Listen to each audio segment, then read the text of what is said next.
let me provide a little bit of update for our agenda.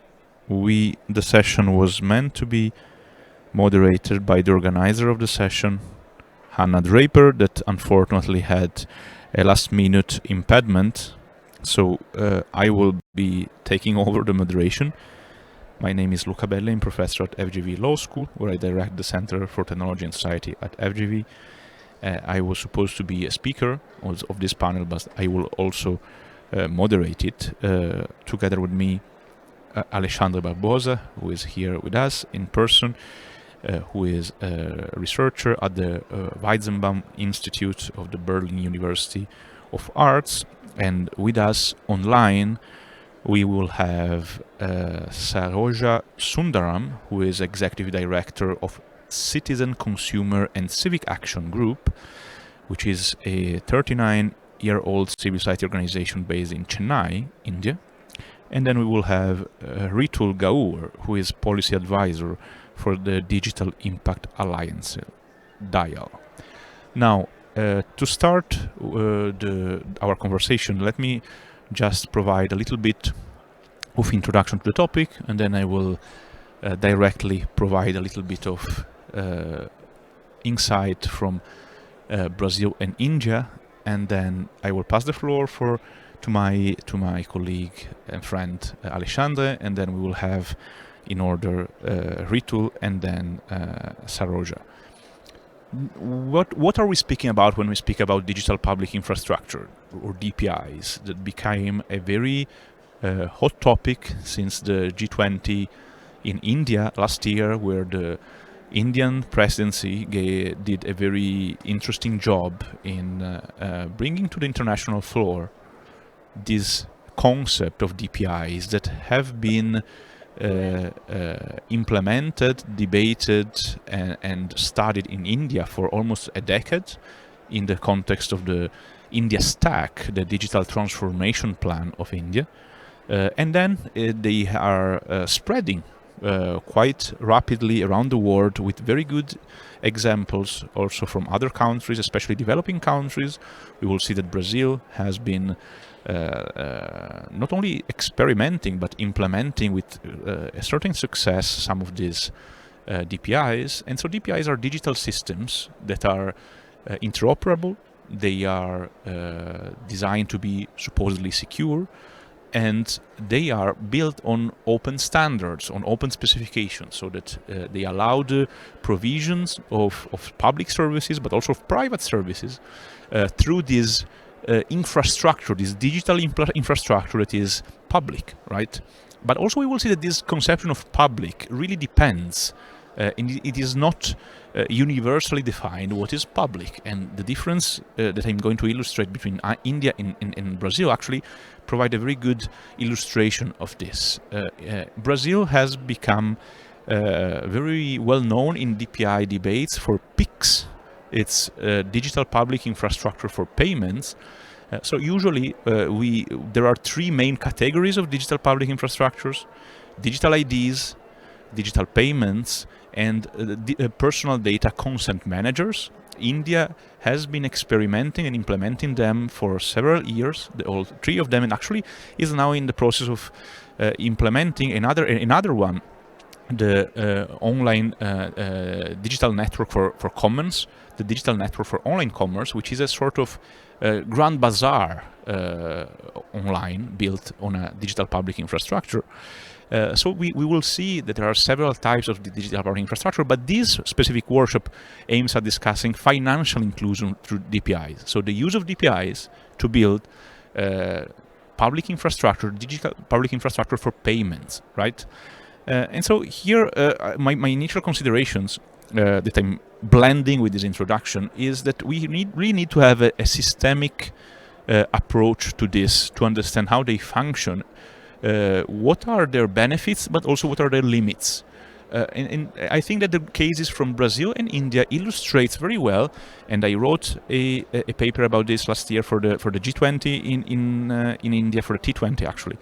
And we co-authored with Hannah Draper, the organizer of this session, a T20 policy brief this year on digital public infrastructure, also stressing that the digital public infrastructure, especially DPIs for payment, could be a very good example of good digital sovereignty. So of a country, but can also be not necessarily a country, could be also a regional or a municipal government, could even be a group of individuals understanding the technology they are using, developing it and regulating it in a way that is in the interest and put forward the interest, or at least should put forward the interest of the local community. Could be the municipal community. We have very good example in Brazil, for instance. The city where I live, Rio, has a very good digital public infrastructure for taxis. There is a competitor of Uber, which is a digital public infrastructure for taxis. So you can hail a taxi through a digital public infrastructure built by a municipality. But again, here we start to, if we want to have a systemic approach, we start to understand that what is the first obstacle. To use DPIs, you need meaningful connectivity. If you are not connected, you cannot use a DPI. And I'm speaking about meaningful connectivity, not mere connectivity, because there is a lot of examples, especially in the global south, of entire countries and population that are connected still today through zero rating mechanism. So not meaningful connectivity, but connected only through a very limited selection of apps that are sponsored, typically Meta family of apps, social media.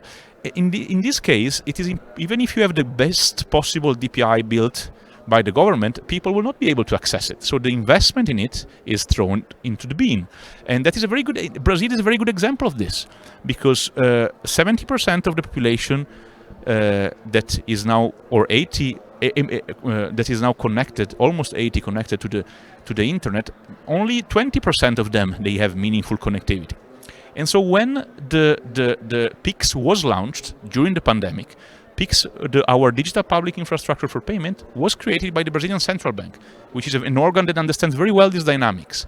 So during the pandemic, when everyone was sort of locked down, WhatsApp wanted to launch WhatsApp payments ahead of our digital public infrastructure for payments. And the Brazilian Central Bank suspended the launch of WhatsApp payments for 6 months, because this would have created detrimental effect on privacy, data protection, and competition, because having WhatsApp a sort of monopoly of connectivity, everyone in Brazil is connected through WhatsApp, but very few people are connected to the rest. So it would have meant, if WhatsApp payment had been launched before our system PIX, that everyone would have used WhatsApp payment, no one would have used PIX. So understanding meaningful connectivity is key. And I think this is why when India adopted net neutrality regulations in 2016, they prohibited zero rating. Every people, especially at IGF circle, was discussing this as a tool, as a measure for net neutrality, for freedom of expression, but actually it was a digital sovereignty measure adopted by India, because they acknowledged that if they had allowed the entire population to be connected only to a certain specific set of apps rather than the full internet, no one would have ever used both locally developed apps and also digital public infrastructure developed in India. So meaningful connectivity is key. And then when we adopt it, we can also foster competition and increase enormously consumer welfare. And here we enter the core of today's discussion. Before PIX in Brazil, as in most other developing countries, online payments were only possible through Visa and MasterCard. So to foreign companies that charge between 3 and 5% per every transaction that happens. So the Brazilian consumer has had reverted into its pocket 3 to 5% Brazilian consumers and also sellers of goods or providers of services. They receive directly, thanks to this, 3 to 5% of what they pay for each transaction into their pockets. So and this money is reverted to the national economy. And few people understand that also Visa and MasterCard over the past 10 years, they have become big data companies. So most of their income does not come from the 3 to 5%, but comes from the data, personal data that are collected about consumers and what they buy and what and when, and the profiling of them and building of artificial intelligence out of this. So this, why am I saying this? Because the benefit is not only a direct benefit for the consumer picks, it's also an enormous competition boost that the competition authority would never have been capable of doing. It broke the duopoly of Visa and MasterCard and put into the picture a very new, innovative solution that increased enormously consumer welfare and allowed everyone else in the field to build innovation on top of it.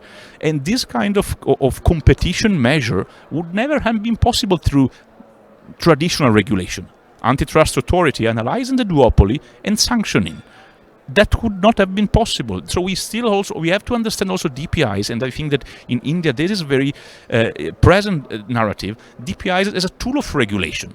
So not regulating by sanctioning, by creating a law, but regulating by creating an alternative. And this is a very powerful tool and aspect of DPIs. Of course, there are limits.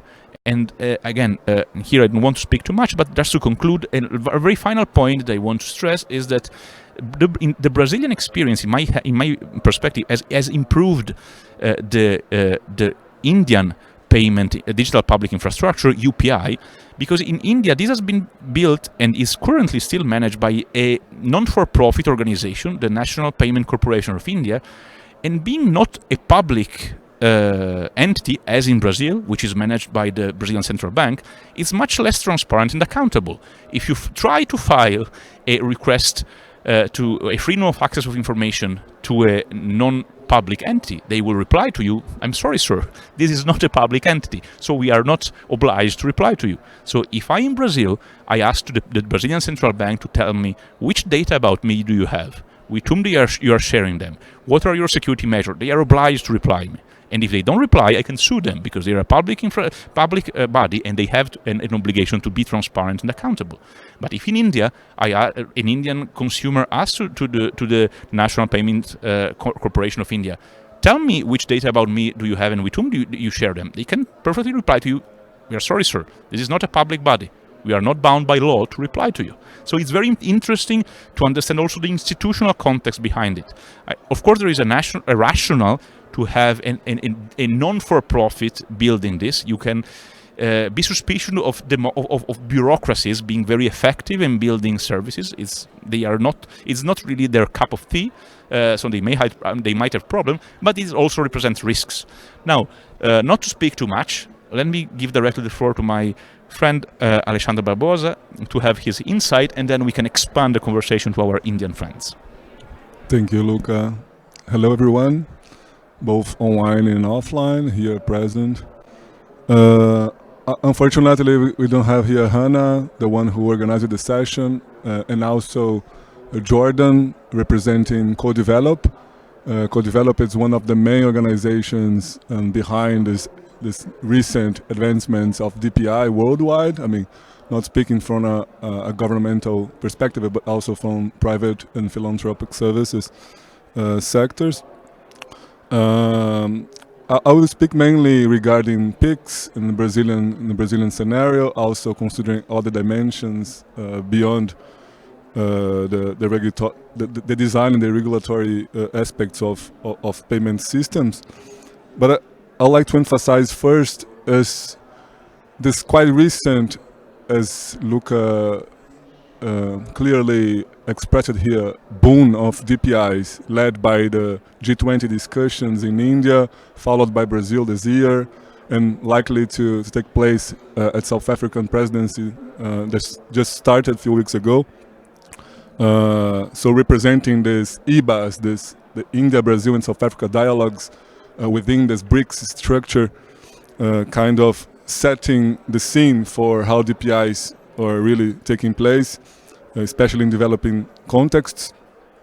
I think it's clear how DPI brings to the table the role of the state when we think of technology development. And as an academic here, I must emphasize that despite at the policy international level, there is this, Rito is going to speak about it probably, like this sort of consensus around these three major DPIs that Luca mentioned. It's worth highlighting the need to consider the physical and intangible material dimensions of infrastructure, always when we talk about digital public infrastructure. So where this data is being processed, who controls this data processing infrastructures, where they are located, and so on. Indeed, PIX succeeded. It enables payment 24/7, overcame debit cards and cash as the very first, the main payment method in Brazil a few weeks ago. Over 70% of the Brazilian population use PIX.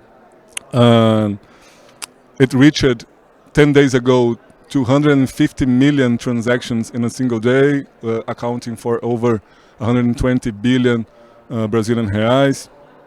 And it's worth mentioning that it is partially a result of a set of regulatory and policy measures within the National Security, the National Council for Monetary Council, that was kind of updating the financial system since the early 2010s. And I completely agree with Luca that it demonstrates that DPI can be a popular, and in Latin America perspective, a popular here is mainly linked to massive. So it's a massive, efficient, inclusive and accessible alternative to private solutions without raising concerns about market concentration and the implication the consumer rights and choices.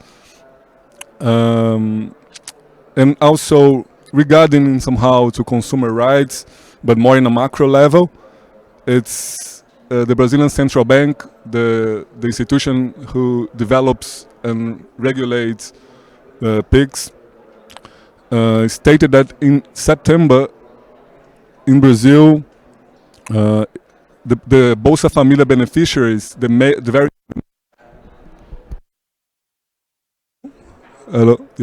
the major Brazilian social protection cash transfers program, which is recognized worldwide, the Brazilian Bolsa Família beneficiaries spent 3 billion reais, actually 3 million, sorry, billion indeed, in bets program softwares in August. So also thinking the extent to which these DPIs can enable better policies and also a better comprehension of how the economic and social-economic development of the country is taking place. Additionally, I'm not going to deep on that, but it's also a convergent debate that we are taking place in FGV with Luca within the CyberBRICS project.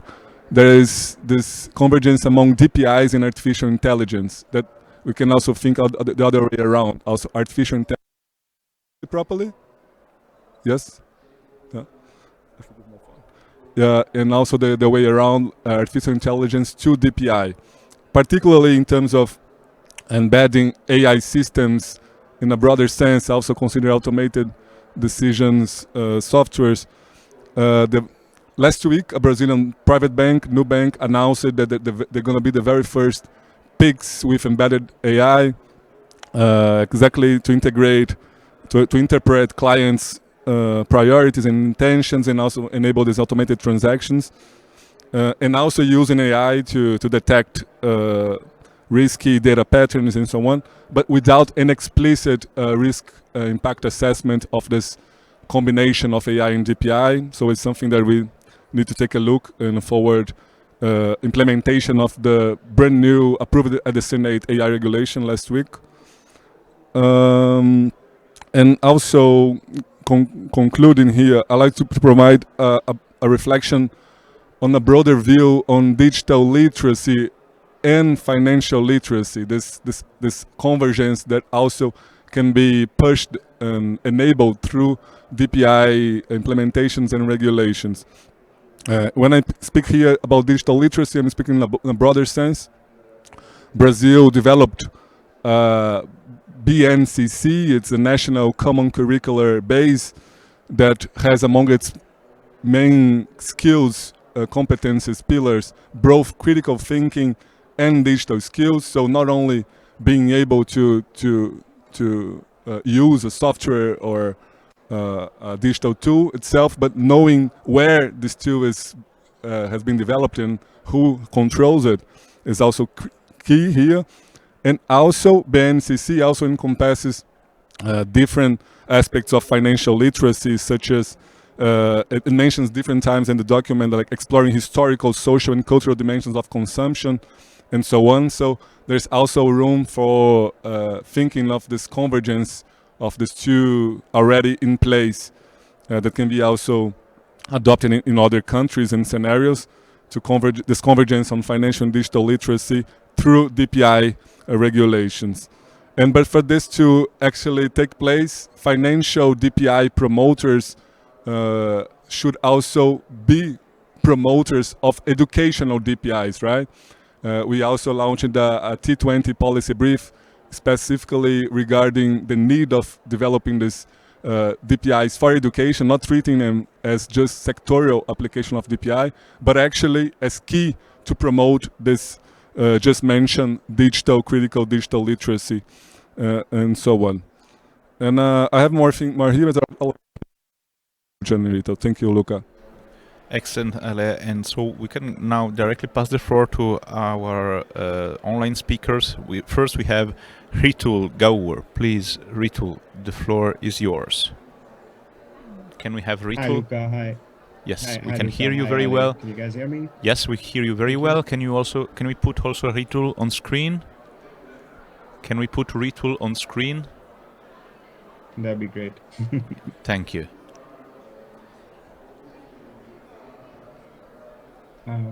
Is it there? Should I start my address?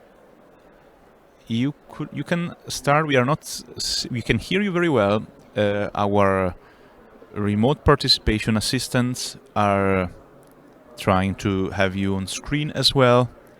Yes, we can see you now very well. Thank you. Perfect. Go ahead. Perfect. Thank you so much.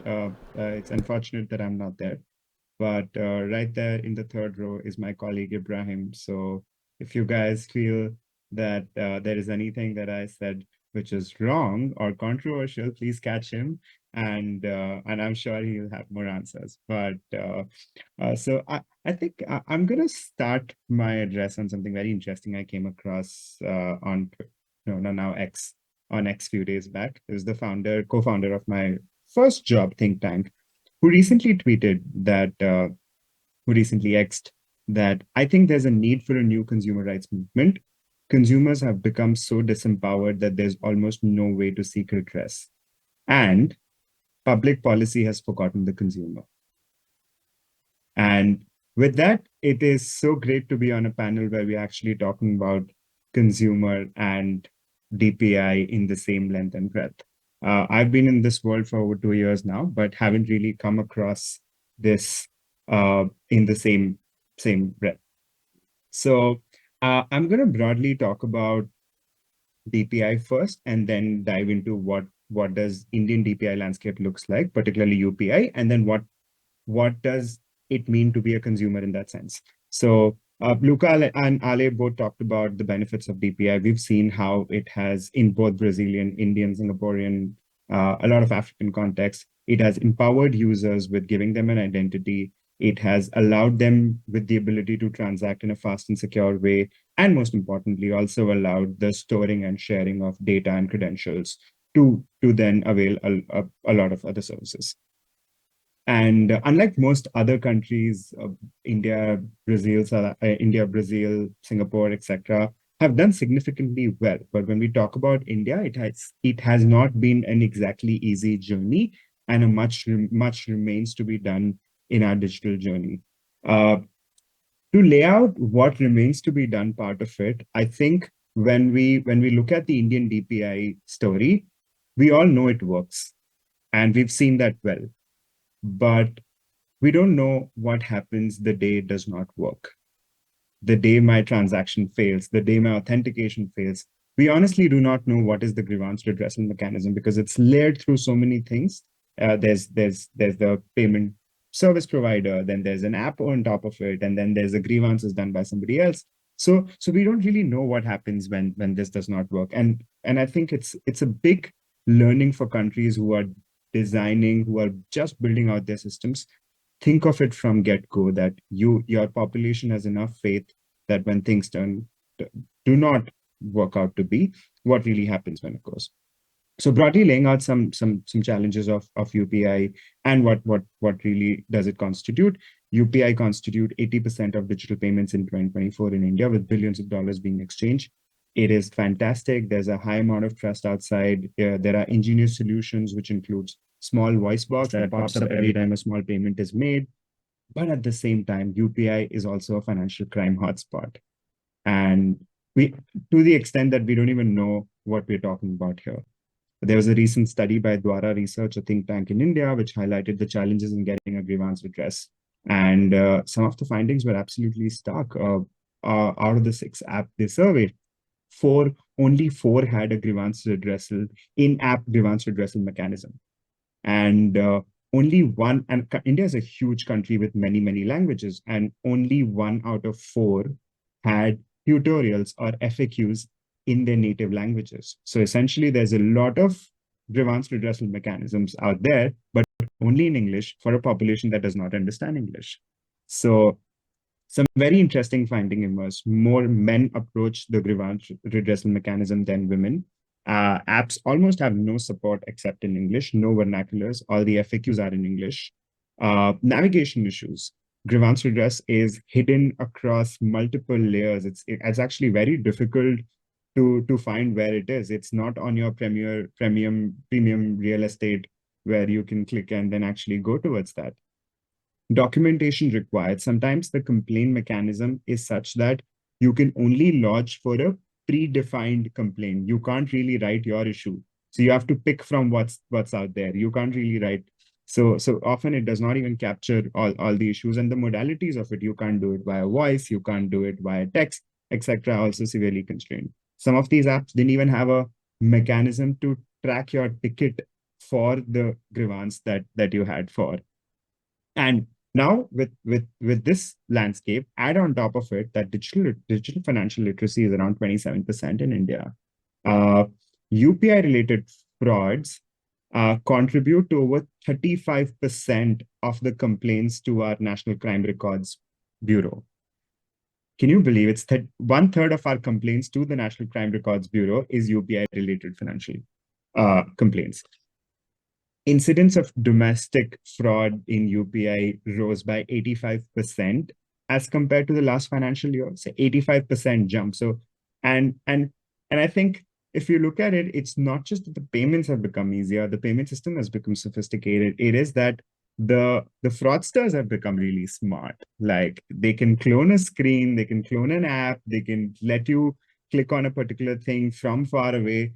Every day, in fact, in my hometown, in a tier 3 city, I hear somebody losing money, etc. So this has become all too very common. Now, I think it would be unfair to not talk about solutions. So I think from a very broad point of view, the two overall objectives on financial sector regulations are provide adequate consumer protection and protection against systemic risk. So consumer protection would depend on the speed with which fraud is detected, which is extremely important, and at the speed at which judicial process or whatever resolution arbitration takes place to make it work. And clearly, there have been some steps in India's case which are working towards it. The central bank has integrated an ombudsman scheme, which has integrated all ombudsmen so that if any complaint which is unresolved within 30 days, they can take it up to the ombudsman. In the payment system vision lineup, they have also introduced something called ODR, online dispute resolution, so that people don't have to go to court for the smallest of the court cases, because court cases in India are humongous. They go on for years and years, and people don't really have an out if they actually get into a litigation affair. But sadly, much has not moved on this. There are a lot of other use cases for DPIs, as Ali was talking about. ONDC, which is essentially a big bazaar, has integrated online dispute resolution, but that has not happened in case of UPI. There are various platforms, etc., which is launched by different ministries to just track where track and report what kind of financial crimes are happening. There is a national helpline that has been launched. It's called 1930, where you can quickly report a fraud. And then there is a central bank has also launched a central payment fraud information registry, which essentially keeps a track of all the frauds and then circulates it across all network participants that this is happening. Some updates on this, that the 1930 helpline has been getting 67,000 calls every day. 67,000 calls for frauds every day. The central bank tracker of the different complaints, the dashboard has over 1.1 million complaints on digital payment fraud, including for different channels. So I think there is some things which the state has been trying to do. There is no overarching, we don't have a data protection rules out yet. We have a legislation, but there's no rules out yet. So that hinders the consumer to actually avail that route. We don't have an overarching financial sector regulation, which actually protects the consumer at the end of it, but we have these small tidbits of schemes, etc., which allows the consumer to be protected. Now, if you were to ask me that what is it that the top 3 things that we should focus on in order to make consumer the focus of a robust financial DPI in India, I think the first would be work on ODR. Online dispute resolution is a very good mechanism to not go to court, but also find out a way out where the dispute can be resolved and consumer can get essentially a faster recourse to justice. Simplify user experience. I think all the apps, regardless of whichever app you use for UPI transaction, should have a similar kind of experience in reporting a grievance, a fraud or financial transaction misplacing. Because if every app has a different mechanism, it's very difficult for a large illiterate population, not illiterate, but a large not financially literate population to go and resolve for that out. So make sure it is a consistent experience throughout all apps. And I think more importantly than not, which is where I think a role of a lot of other players come into, the telecom, etc., improve fraud detection. If my way to actually identify and report fraud is easy, then if there could be tags, etc., if other entities can also loop in and make it a robust way that fraud detection becomes easy, crowdsourcing of fraud detection, suspicious activities can be detected and tracked and reported, I think that could lead for a robust financial DPI with the consumer at the center. That's about it. Over to you guys. Thank you very much, Ritu. Very interesting points, especially regarding the booming cyber crimes and frauds in UPI, which clearly is an issue that must be addressed with further and more seriousness. Now, speaking about redress in terms of how can consumers try to cope with this kind of unfortunate situations and more, we have Saroja Sundaram, who has been dealing with this and other internet digital literacy issues that can be also plugged into this discussion for some years. So please, Saroja, the floor is yours. Thank you, Luca. I think my colleague, my friend Ritul has covered most of the concerns that we are facing on the ground. And as he had rightly mentioned, there are several positive aspects to this, which has been, which was covered by him actually. So we recently did a study of around 2,000 consumers, users of digital financial services from the rural areas. So the findings were actually quite interesting, because most of the people, even street vendors today, use UPI systems. So digital transactions that way has penetrated to the lowest level, and like everyone seems to enjoy using it because of its convenience. But then there are some challenges as well. As pointed out by Ritul, I think it is across the platform, and especially from rural areas, there are specific challenges, and most of the the country is the citizens are from these areas, and so it's very important for the regulator and the government agencies to actually look at the ground scenario on what is actually happening on the ground, how consumers are the regulations, the policies that they frame, how effectively it reaches the last mile is something that they need to assess, I feel, before they to assess, to actually see how they could strengthen implementation of their policies and their regulations, so that consumers stand to benefit. Even the from the remotest area of the country stand to benefit. So, Luca, as you pointed out, in India, again, connectivity, as you mentioned, mindful connectivity, meaningful connectivity is very important, I feel, because network connectivity in rural areas appears to be a challenge. So UPI transactions, chances of double transaction, and then difficulty in getting the money back. All these are some of the challenges that we saw when we spoke with the consumers, because the internet connectivity is intermittent or very poor. So they have challenges there. And also the other concern, as Ritul pointed out, is about the redress mechanism. People don't know where to complain. Actually, even the first step as to where to go into the app, they know to make a transaction. So it's only like a QR code scan or just enter the number and just the transaction is through. But then to make a complaint, how to register a complaint, and how to take it forward in case someone helps them with registering a complaint, to take it to the next level in case they don't get a redress, what happens? And again, they don't have the content in vernacular language.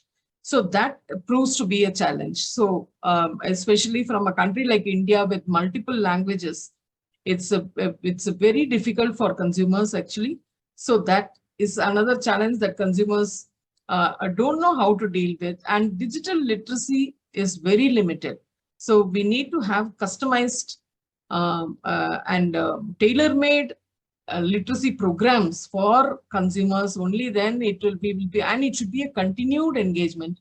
And only then consumers will know what they are up to and how they can get issues redressed. In fact, I want to suggest a few steps that should be taken to improve this situation, actually, from the various stakeholders.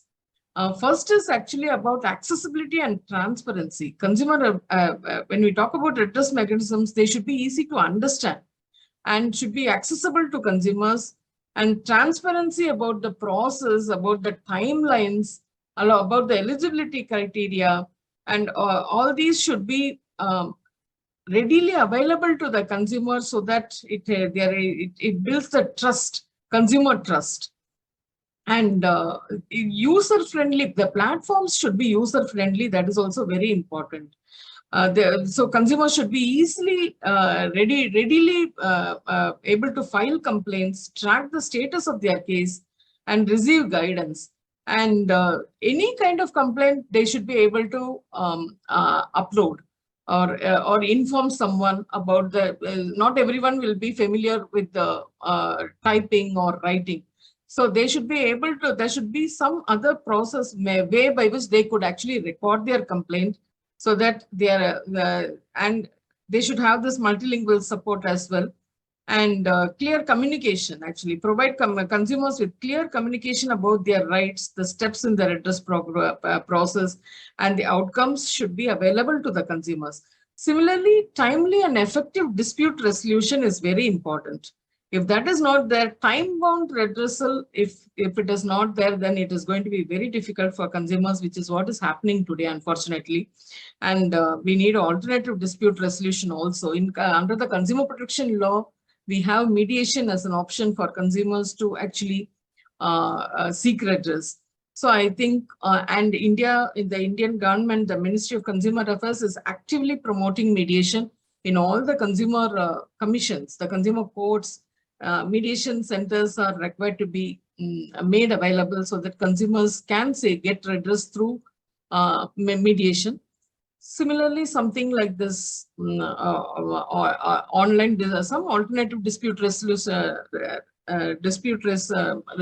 mechanism should be available for consumers so that they are able to quickly seek a redress for their issues.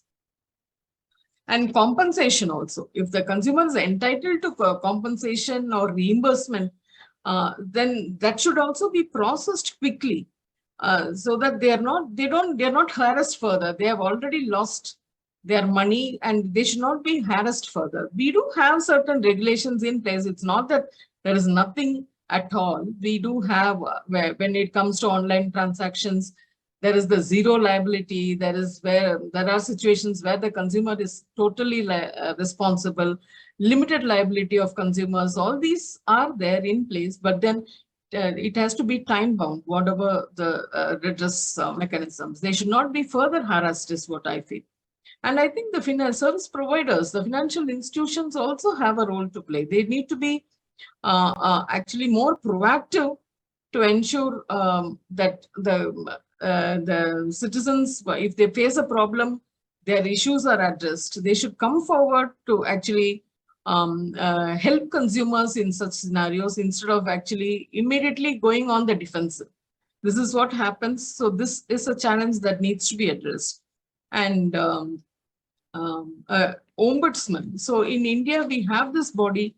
It's supposed to be an independent body, but unfortunately, it acts as an extended arm of the regulator. And so it's like not every consumer will be able to easily approach the ombudsman's office.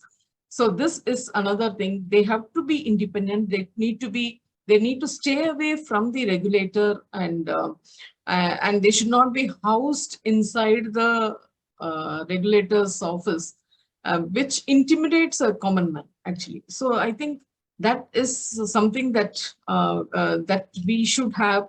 They sit separately and they handle issues separately, so that consumers feel confident and trust the regulator, trust the ombudsman's office to go and register, escalate their complaint. You cannot register a complaint before the ombudsman directly.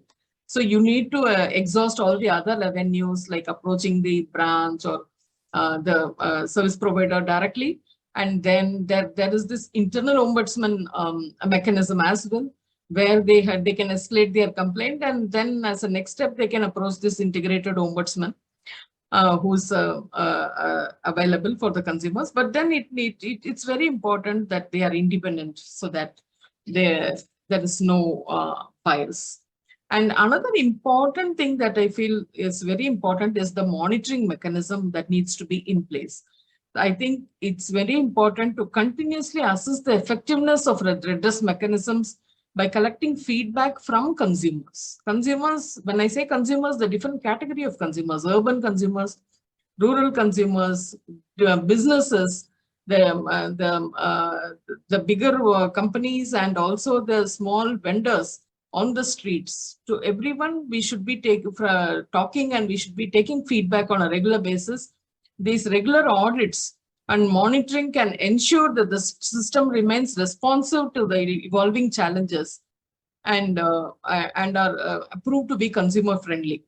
So yeah, so these are some of the suggestions I think I would like to state. And when it comes to digital literacy, I think there are several awareness programs that are happening, several awareness materials that the regulator has come out with, and it is available on their websites.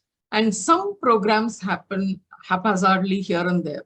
But I think we need to actually move from this situation to a more robust, more dedicated, customized digital literacy programs should be developed, targeting the different stakeholders, so that consumers are aware. As Ritul mentioned, the frauds that are happening, like people are taken completely unaware. They don't even know what is happening, and just like that, they lose their money. Then it's a big struggle, and many a time you don't get your money back. This is the ground reality. So I think it's very important to see how we actually educate, at least to that extent. There are situations that go beyond control, but then there are situations where it could be the consumer's fault, and where we educate them and they know their rights. as a consumer. So I think we need to organize these workshops and training programs, which should be a regular phenomenon. And of course, we have the online platforms today, social media, where we should be actually reaching out to consumers. And there are several other ways also, street plays and other in for rural consumers, through those medium, board games and things like that, where we can reach out to school children, where we actually we educate them on digital literacy, and also um, uh, engage through social media and community, as I mentioned, and also incorporation of real life scenarios. If we could give examples, real life stories on how people lost money, case studies, including them in our campaigns, so that people know actually how you could be, one could be cheated in this space. So this actually will help. Tailor-made literacy programs are very important for consumers to know, for them to understand what is the concern around the space and how they need to be careful. Digital lending is another major problem actually. Many people are losing, being threatened actually. When we were talking to consumers, especially women, they offer 10,000, 20,000 small money without any documents. So women who are in the running small business, or for some family reason, for purpose, they go and take this money without informing any other family member. I happen to come across these two cases where this lady, in one particular case, this lady took the money, 10,000 rupees, small amount only. She took, borrowed this money without any papers for some personal use.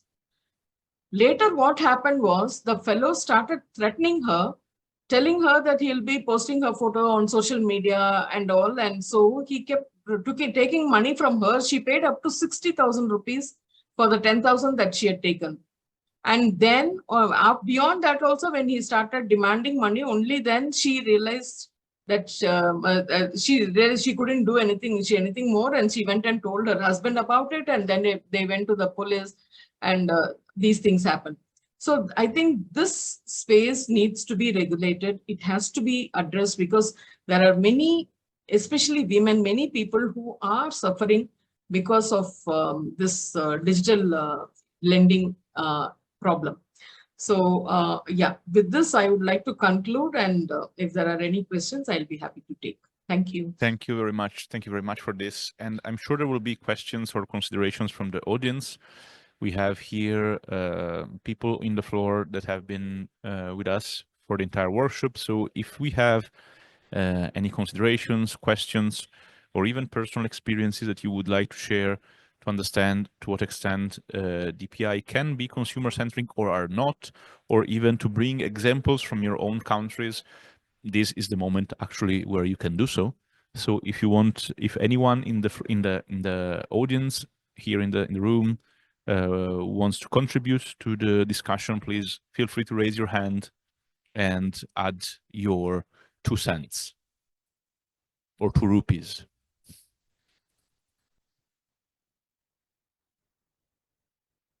Yes, sir. Yes, we have. Can we bring a mic to this gentleman here? Thank you.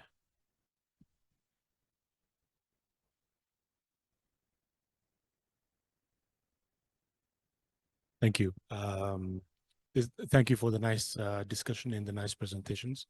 I really like the way both speakers have managed to frame the consumer centricity demand of DPI, and Luca, the experience of Brazil in terms of PIX as well is quite solid. Many countries in Africa are looking at the experience of PIX, which is, you know, the public part of public-driven DPI development process, which is quite essential in terms of putting proper safeguards on time from the onset. Some countries are actually going deeper into the DPI development without proper safeguards being in place, policy and regulatory processes being in place. So PIX has a lot to learn from that, a lot to share from that perspective. One potential practice for consumer centricity of DPI in Africa, and I'd like to relate to the country that I come from, which is Ethiopia, in the process of identity development, right? What are the driving factors for ID development, which give it an extra momentum for consumer centricity, is the level of identity fraud available or identity fraud attacks that banks in the country were facing. The major challenge being the lack of digitally verifiable identification system in Ethiopia has led to the actual creation of a digital identification process. And the amount of money the banks were losing annually was quite huge, to the extent that it has driven them to get together and invest in the early enrollment technology that was supportive of the government's partnership, the government's plan for digital identity development. And this has actually been a sign of A, commitment, and B, a collaborative work between public-private partnership for DPI development. And it's a solid case. Now, still, it has a challenge of having a proper safeguard. But for me, it's a major indicator of consumer centricity, whereby identity fraud is not only affecting the banks, but also account holders and transactors. So thereby creating a very fertile ground to create a consumer-centric digital public infrastructure system. But the challenge being, and then this is something that I would like the other speakers to actually also address, is the fact that DPI approach needs to have a whole of government process. So usually there's a single track siloed approach of implementing DPIs without putting proper safeguards. And that's one of the major challenge ID systems are facing at this point in time. Payment systems are facing at this point in time. So there's a need to create integration. There's a need to create interoperability, but also there's a need to create from the onset, from the beginning, at the design stage, issues related to safeguard. So for me, it's just a comment and a question. The first is the fact that yes, there are multiple examples of the consumer centricity from the design, from the intention of DPIs itself. But then again, there's a need to actually bring all these DPI components together, ID, payment, data, from the early onset onwards, to make sure that they integrate and work closely and in partnership. Yeah, thank you. Those are excellent comments. Do we have any other here? Otherwise, yes, we have another gentleman here. Yes, please go ahead. Introduce yourself. Yes. My name is James Omadai. I'm from Bloggers Association of Kenya, and yeah, I'm from Kenya. I just want to make a contribution. It's actually a comment. It's quite interesting that you're having this conversation about DPIs being consumer centric, because we have an opposite experience in Kenya, and that's what we've actually been trying to get the government to actually see basically the point of having something consumer centric. Because what is happening is, so for instance, the president will go out there and, let's say, go to Google or go to any IT company, etc., or maybe like one of the ministers is approached, and then they have what is called a top-down approach. So you just have a solution, just dump it on you, and it doesn't work for anyone. And then also something else, instead of going, let's say, the Brazil way, where let's say the regulator comes up with an idea and builds it from the ground up, they just I don't know how to say this, but they just dump this thing that they don't know if it's going to work, and then now they start putting sort of clusters, as you go along. I don't know whether it's the gentleman or the lady who said that customer care and being able to have your issues sorted is one of the ideal ways of building a customer or rather consumer centric DPI. So when it's top down, it's even worse, because now when you think about it, they're actually using a system that they have not involved any of the stakeholders, and most importantly, the public. And so what you have is just something that doesn't work. From a general perspective, I feel like maybe what maybe with DPIs, and especially for countries that are starting to adopt this, like us, like Kenya, I feel like what you need to start with like policy. You have a policy in place, and then now build from there. Thank you. Thank you very much for this excellent comment. And actually, it allows me to provide just a little bit of clarification. I want to make clear that the goal of the panel is to assess whether and how DPIs can be consumer-centric, but it was none of the speakers' intention to argue that they are by default consumer-centric. So this last comment is actually very useful to clarify that they can be. And I believe that probably the Brazilian experience is one of the closest to be consumer-centric, simply because it is one of the most recent. And so it could learn also from the mistakes of other. I know that in Kenya you have M-Pesa. It is very similar to the Brazilian Pix, but it's also very different. And I also understand some of the difference maybe on how it has been proposed and implemented. So our colleagues from the remote assistance remind us that we have to wrap up. So I would like to give to my fellow panelists a final moment to provide their final thoughts, maybe some provocative remarks, final remarks in 1 minute, or some hope for the future. Feel free to use this last minute that you have at your disposal as you want. So maybe we can go with Ale and then Rito and Suraja. Thank you, Luca, and thank you for the reflections as well. Quite quickly, definitely there's the Brazilian experience, the Indian experience. It should not be like just replicated elsewhere. Brazil has a long trajectory in terms of civil society engagement and digital rights and internet governance, indeed the multi-stakeholder and so on. And we need to think of the design of DPIs at least at 2 levels. One as this customization as the financial services provider level, but also at the architecture level. Pix is divided mainly into 2. One's the instant payment system, what it was built in already existing financial infrastructure, and also the decentralized identifier, which enables this portability of keys and so on. But I don't have time to dig on that. And I also like to emphasize that Pix also has among its structure the forum Pix, the Pix forum, which is also a multi-stakeholder space for discussing the decisions upon the design. And appreciate again the time here. And take a look in the UN DPI safeguards that was launched this in September. They provide also interesting insights. Thank you. Thank you very much, Ale. So we can go to Ritu and then Suraj. Hi, I just want to make one small point, and thank you, Ibrahim, for actually pointing that out about the safeguards thing. I think for any government looking forward to build, one of the most important thing is to build it in open.